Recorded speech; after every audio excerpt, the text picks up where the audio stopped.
Hey guys, it's Phil and welcome to building a 1997 retro gaming PC / time machine featuring the Intel Pentium 2300 and Nvidia's Riva 128. As with many of my build videos, I will be using a lot of modern parts to make this build a little bit more interesting and unique. Big thank you to BitFenix. They approached me and asked me if I would be interested in using one of their PC cases. And so today we are going to use their Neos window case as well as 3 of their Spectre Extreme LED fans. In this video we will check out all the parts, take a closer look at the case, a bit of cable management and check out the software. Naturally we will look at DOS and Windows benchmarks and throughout the video run some old school games to see what this machine can do. The motherboard we're using today is the AOpen AX6BC. This is one very reliable motherboard. It's got a great layout, but a very oddly placed floppy connector, so we're not going to use a floppy drive at all. I have flashed it to the latest BIOS, and the motherboard has an AGP slot, 5 PCI slots, and also 2 ISO slots. Let's have a closer look at the case. The Neos Windows case comes with a windowed side panel and has the usual power reset audio as well as USB 2 and USB 3 ports. There are cutouts around the motherboard tray for easy cable management as well as installation of coolers that use backplates. The processor we're using today is the top dog from 1997, the Intel Pentium 300. I did a video recently. This CPU sold for $2,000. It has a TDP of around 43 watts and is the hottest Pentium 2. So in order to cool it, I have actually ordered a proper CPU cooler, but it hasn't arrived, so we're gonna do a ghetto mod, just using 2 rubber bands to mount a 80mm fan. On the topic of cooling, I've installed the 3 Spectre Extreme LED fans, and to keep everything clean, the case does have dust filters at the front as well as at the bottom for the power supply. For memory, we've got 256MB of PC133 SD RAM. Now the graphics card is very special. It is Nvidia's Riva 128, a really cool video card from 1997, and this specific model is from Elsa, the Victory Eraser, with 4MB of VRAM and 100MHz of core clock. Now I've never used the Riva 128 before, so I'm really excited and can't wait to see what this card can do. It is compatible with DirectX 5 and also OpenGL.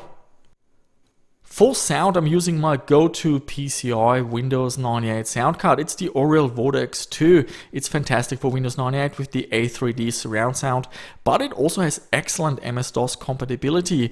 Moreover, it's got a wavetable header that works in Windows as well as DOS, and we're using a General MIDI wavetable module. It is the S1 Dream Blaster, a very affordable wavetable board, now in black, and if you want to know more, I've done a video review, so check it out down below in the description. The main storage device is a 16GB SanDisk Ultra SD card. Recently I've done a video that shows you how to use that. Basically it works with an IDE to SD adapter and it's connected to the primary IDE channel. I've also got an IDE optical drive just to install Windows and some games.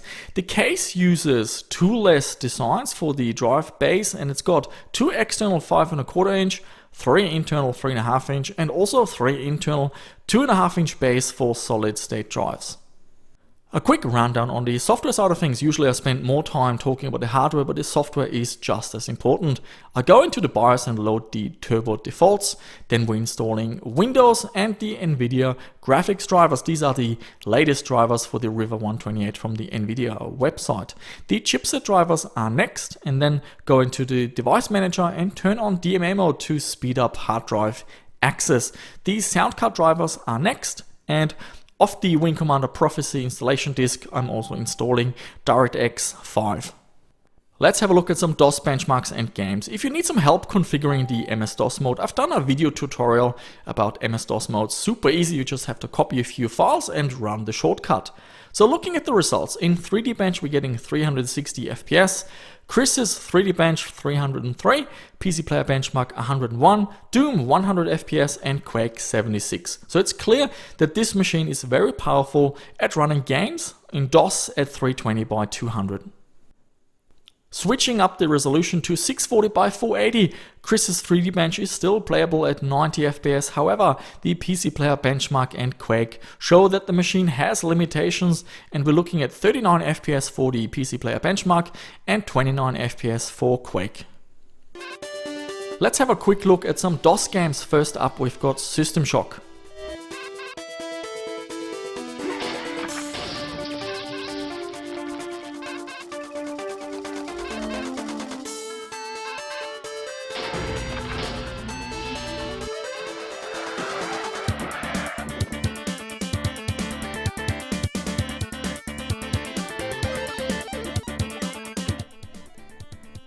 So this game runs really well, and we got some really nice general MIDI music thanks to the Dream Blaster S1 wavetable module. And the next game we're looking at is Screamer 2.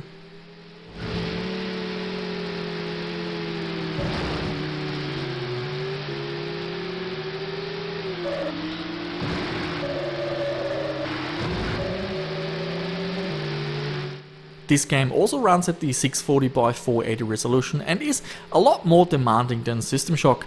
The machine is kinda able to run it, but it's not perfect, so it shows that at high resolutions, DOS games can still be quite challenging. Let's start with looking at some synthetic benchmarks at 640 by 480. Final Reality, the robots benchmark, we're getting 39 FPS, and in the city benchmark 57.4, and in 3D Mark 99 we're looking at 693 FPS. Let's have a look at some direct 3D time demos at 640 by 480. In incoming we're getting 24.1, the Turok demo 43.3, Forsaken 65.6 and Expandable 17.3. Now Expandable, it's a much newer game and more demanding. Same goes for Dragon, we're only getting 16.6 FPS in this game. The Riva 128 is also OpenGL compatible, so let's have a look at GL Quake, 53.3 FPS, and in Quake 2 we're getting 38.7. Let's take a look at some Windows games. First up we've got Motor Racer.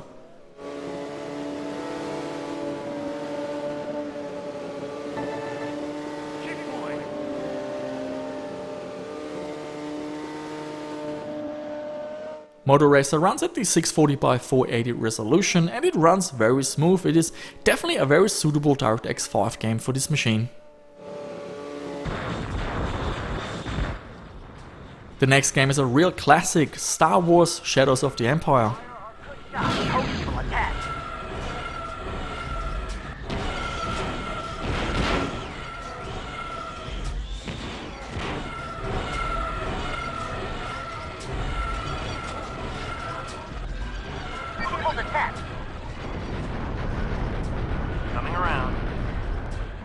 Again, this is a very suitable game for this machine, and with the latest patch it officially supports the Riva 128. Performance is decent, this game is very playable on this machine.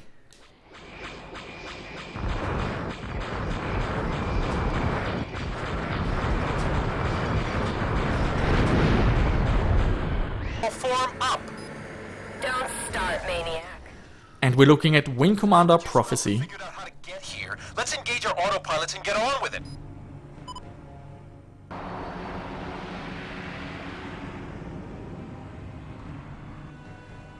Will you look at that? Mother of God. Looks like the cats had one hell of a party. Too bad we missed it.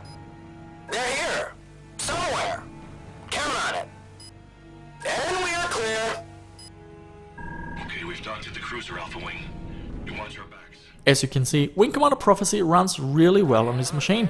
640 by 480 is the resolution and the frame rate is perfectly smooth.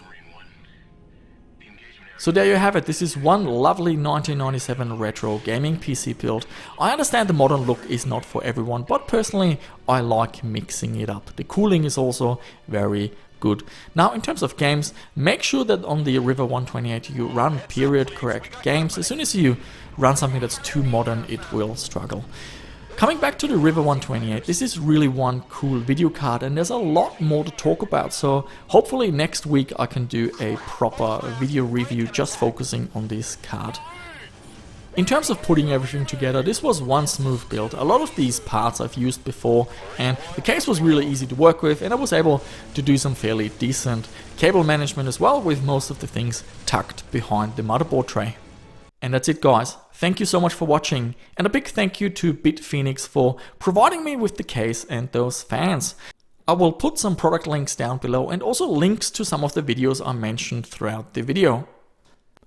And as always, subscribe to my channel if you haven't done so, hit the like or the dislike button and share the video. And leave me a comment, I'm really eager to hear what you think, especially about mixing old parts with modern parts. And that's it, guys, see you soon with another video.